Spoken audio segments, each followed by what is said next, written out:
नमस्कार। एक बार फिर से मैं आप सभी के सामने उपस्थित हूँ बेहद महत्वपूर्ण टॉपिक के साथ। और आज हम बात करने वाले हैं एक बहुत ही आउटब्रेक इन्वेंशन के बारे में। देखिए, इस इन्वेंशन पर और इस तरीके की रिसर्च पर ऑलरेडी बहुत सारे देशों ने पाबंदी लगा रखी थी, बट इन 2019 जापान ने इसको मंजूरी दे दी। जापान के साइंटिस्ट को बोला गया कि ठीक है, आप ये रिसर्च कर सकते हो। और ये रिसर्च क्या थी कि जानवरों में ह्यूमन ऑर्गन को डेवलप करना। तो ये फाइनली जो सफलता है, इसमें जापान ने हासिल करी है सफलता और दुनिया का पहला देश बन गया है। बहुत सारे देश ऐसा कर भी सकते थे, बिकॉज यहाँ पर ये बैन है, आप प्राकृतिक माना जा रहा है और ये माना जा रहा है कि मानवता के लिए सही नहीं है और ये बहुत ही डिजास्टर क्रिएट कर सकता है, इसलिए यहाँ पर बहुत जगह बैन लगा के रखा गया है इसको। तो जापान ने इसमें सफलता हासिल कर ली और पहला मानव पशु जो हाइब्रिड प्रजाति है, भ्रूण जो है वो इन्होंने डेवलप कर दिया। अब ये कैसे डेवलप किया जाएगा, क्यों इसका विरोध हो रहा है पूरे वर्ल्ड लेवल पर, क्या इसमें इंपॉर्टेंट चीजें हैं, तो इन सभी के बारे में हम डिस्कशन करेंगे। बाकी आपकी क्या राय हो जाती है इस मुद्दे को लेकर के कि क्या वाकई जो अभी तक हम देखते थे, मूवी हमने देखी जिसमें सब नीले नीले इंसान हमें दिखाई देते थे, तो वो रियल में हो जाएगा फिर अगर ये चीज पूरी तरीके से डेवलप हो जाती है। तो वो जो हमने अभी तक मूवी देखी थी जिसमें नीले नीले लोग थे, अभी मूवी का नाम रिकॉल नहीं कर पा रही हूँ, मुझे याद है तो जरूर बताना, वो हमें रियल में देखने को मिलने लगेगा। ठीक है, तो ऐसा ही कुछ किया जा रहा है, तो इसी पर डिटेल एनालिसिस करेंगे कैसे किया जाएगा, क्या क्या इसमें इन्वेंशंस किए गए हैं, किसे बनाया गया है, कौन बना रहा है, तो इन सारी चीजों के बारे में जानेंगे। वीडियो अंत तक जरूर देखना। मेरा नाम है प्राची मिश्रा एंड संस्कृति आज के इस प्लेटफॉर्म पर आप सभी का बहुत बहुत स्वागत है।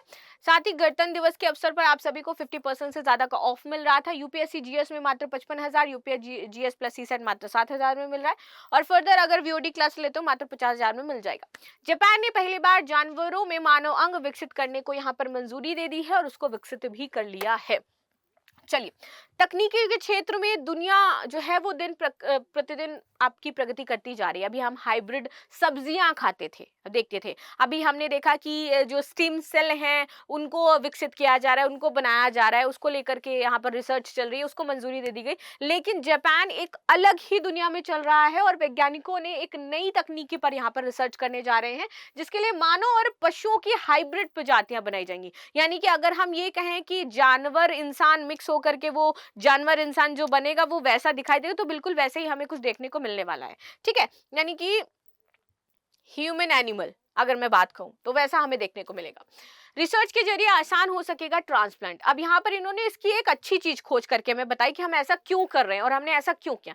इन्होंने बताया कि अगर हम पशुओं में मानव अंग विकसित कर लेते हैं तो जो ट्रांसप्लांट है वो हमारा क्या है, आसान हो जाएगा। लोगों को लंग्स चाहिए, लोगों को हार्ट चाहिए, किसी को पैर चाहिए, तो क्या जानवरों से काट के हम लगा सकते हैं, जानवरों का हार्ट लेकर के हम लगा सकते हैं या जानवरों से हम लंग्स लेकर के लगा सकते हैं। तो ऐसे हम काम करें, क्योंकि जानवर के अंदर हम मानव अंग विकसित कर रहे हैं ना, तो मानव अंग हमारे काम में आएंगे ट्रांसप्लांट के लिए। बाकी आप क्या कहना चाहते हो जरूर बताना। तो जापान की सरकार ने हाल ही में मानव और पशुओं को हाइब्रिड बनाने के उपयोग में आने वाली विवादित स्टेम सेल रिसर्च को मंजूरी दे दी। यूनिवर्सिटी ऑफ टोक्यो में अब भ्रूण के रूप में मानव और जानवरों की हाइब्रिड प्रजातियों का विकास किया जाएगा, जिसको इन्होंने विकसित भी कर लिया है फाइनली, और इसीलिए आपको दोबारा चर्चा में आया है। सबसे पहले मानवीय कोशिकाओं को चूहे के भ्रूण में पैदा किया जाएगा। तो जो मानव कोशिकाएं हैं वो किसमें, कोई भी अगर एक्सपेरिमेंट है तो आप जानते हैं चूहे पे किया जाता है, क्योंकि मिलती जुलती चीजें हमें देखने को मिलती हैं चूहे में। तो इसलिए सबसे पहले चूहे के भ्रूण में हम अपनी जो स्टेम सेल है मेंस की, उसको विकसित करेंगे और फिर एक सैरोगेट जानवर के अंदर लिया जाएगा। और ये सैरोगेट जानवर चुना गया है सुअर, जिसके अंतर्गत ये काम किए जाएंगे कि सुअर में फिर मानव अंग जो आपके हैं वो आगे बनाए जाएंगे।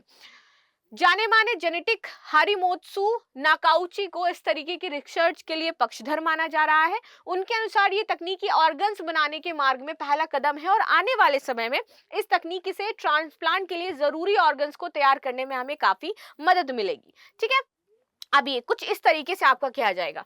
चूहे के निषेचित अंडाणु में डीएनए को मॉडिफाइड किया जाएगा, जिससे उसके गर्भाशय में उसकी जो प्रक्रिया है वो विकसित ना हो। ठीक है, मानव पैंक्रियाज के साथ विकसित आपका ये चूहा होगा, तो उसकी खुद की पैंक्रियाज विकसित नहीं होगी, मानव की पैंक्रिया इसके अंदर विकसित होगी और इसके बाद जो मानव चूहा आपका बन करके नजर आएगा। इस भ्रूण को चूहे के गर्भाशय में प्रत्यारोपित किया जाएगा, जहां जो बच्चा विकसित होगा उसका पैंक्रियाज मानव में लगाया जा सकेगा। तो इसलिए हम ऐसा कर रहे हैं। आगे आते हैं, मानव स्टेम सेल। भ्रूण में मानव स्टेम सेल यहाँ पर डाली जाएंगी, मानव फेफड़े सुअर के अंदर बनाया जाएगा, यहाँ पर बोला जा रहा है। यदि यह प्रयोग सफल रहा तो वैज्ञानिक इस बड़े जानवरों को मानव के लायक अंगों जो तैयार हैं उनको कर सकते हैं। मानव को अंग चाहिए तो बड़े जानवरों में ही ये काम किया जा सकता है कि हम वो लंग्स विकसित कर पाए। ठीक, तो इसके लिए सबसे पहले सुअर को चूज किया गया और चूहे को चूज किया गया है। रिसर्च का विरोध हो रहा है। रिसर्च का विरोध इसलिए हो रहा है क्योंकि हम प्रकृति के साथ यहाँ पर खिलवाड़ कर रहे हैं, ईश्वर की बनाई हुई चीजों के साथ हम खिलवाड़ कर रहे हैं। ईश्वर ने मनुष्य अलग बनाए, जानवर अलग बनाए, और हम मनुष्य और जानवर को मिला करके बना रहे हैं। ठीक है, तो कहा जा रहा है हमें ईश्वर की संरचना के साथ छेड़छाड़ नहीं करनी है। उनके अनुसार इस तकनीक के इस्तेमाल से जानवर के अंदर मौजूदा मानवीय कोशिकाएं ट्रांसप्लांट के लिए संबंधित ऑर्गन से भी ज्यादा कुछ तैयार हो सकता है और संभव भी है। ठीक है, कि इससे ऐसी कोई प्रजाति का निर्माण हो जाए जो आधा इंसान और आधा जानवर हो जाए। इस तरह की रिसर्च को इतने समय तक दुनिया भर में प्रतिबंधित रखा गया था, और या फिर बहुत सारे जो क्षेत्र हैं उन्होंने फाइनेंस नहीं किया, इसके लिए पैसा नहीं दिया सरकारों ने। खुद जापान में ही वैज्ञानिक इस तरह की रिसर्च को 14 दिनों की अवधि से ज्यादा समय तक अंजाम देने पर यहाँ पर रोक लगी हुई थी कि 14 दिन से ज्यादा आप इस पर रिसर्च नहीं कर सकते हो। लेकिन मार्च 2019 में इस कानून को पूरी छूट दी गई। जैसे मैंने आपको बताया कि 2019 में कह दिया गया कि आप जो करना चाहो इस क्षेत्र में आप कर सकते हो। शिक्षा और विज्ञान मंत्रालय ने इसके लिए दिशा निर्देश जारी कर दिए। शुरुआत में चूहे के भ्रूण से यहाँ पर बोला गया शुरुआत होगी, और वैज्ञानिक इसमें कोई भी जल्दबाजी हम नहीं करने वाले हैं। जापान का कहना है कि हम ऐसा कुछ भी नहीं करेंगे जिससे कोई डिजास्टर क्रिएट हो जाए। ठीक है, तो नए दिशा निर्देश जारी होने के बाद हिमोत्सु नाकाचाऊ को रिसर्च के आवेदन में सबसे पहले मंजूरी दी गई है। हम एक कदम से मानवीय अंग बनाने की उम्मीद नहीं कर रहे हैं, लेकिन नए दिशा निर्देशों से इस कदम तक हमारी जो रिसर्च है वो पूरी हो जाएगी। उन्होंने इस रिसर्च को आहिस्ता से आगे बढ़ाने का फैसला किया है और अगले कुछ सालों तक हाइब्रिड भ्रूण ना तैयार करने का फैसला किया है कि हम अगले कुछ सालों तक हाइब्रिड भ्रूण तैयार नहीं करेंगे। लेकिन उनको जो पहला हाइब्रिड भ्रूण तैयार करना था वो उन्होंने कर लिया है, पहला वाला। ठीक है, तो इसके बाद कहा जा रहा है कि ये बहुत गलत है जो आप इस तरीके का काम कर रहे हो। 14 दिन में ये आपका जो भ्रूण था वो तैयार होने वाला था। इस कदम को बायो एथिक्स के जो हैं कुछ लोग हैं उन्होंने स्वागत किया है, और कुछ लोग जो हैं ये बायो एथिक्स के खिलाफ बता रहे हैं।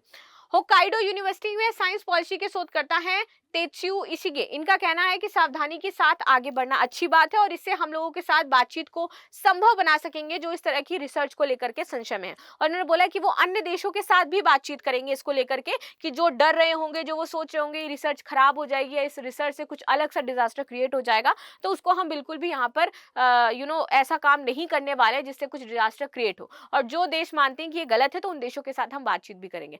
प्रेजेंट में ब्रिटेन हो गया और भी अलग जो देश हो गए उन सब में इस पर बैन लगा रखा है। इंडिया का इसमें कोई पक्ष ही नहीं है, इंडिया इस पर ना बात कर रहा है ना ही इसके विपक्ष में है। सो बाकी आपकी क्या राय हो जाती है जरूर बताइएगा। मिलते हैं नेक्स्ट क्लास में, तब तक के लिए धन्यवाद। लाइक शेयर सब्सक्राइब करना बिल्कुल भी ना भूलें, and thank you so much.